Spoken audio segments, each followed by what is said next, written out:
1, and go! Roger Larsson, 11:45 Uhr, das ist die Startzeit jetzt.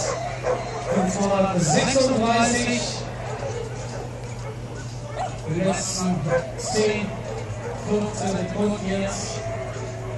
Last 10 seconds. 9, 8, 7, 6, 5, 4, 3, 2, 1, and go! Roger Larsson war das. Niklas Sennissing aus der Tschechischen Republik. 11:45:30, die Startnummer 242. Auf der rechten Seite jetzt gleich und auf der linken Seite dann hier oberhalb aus Deutschland mit der 222 in der Jugendlichen.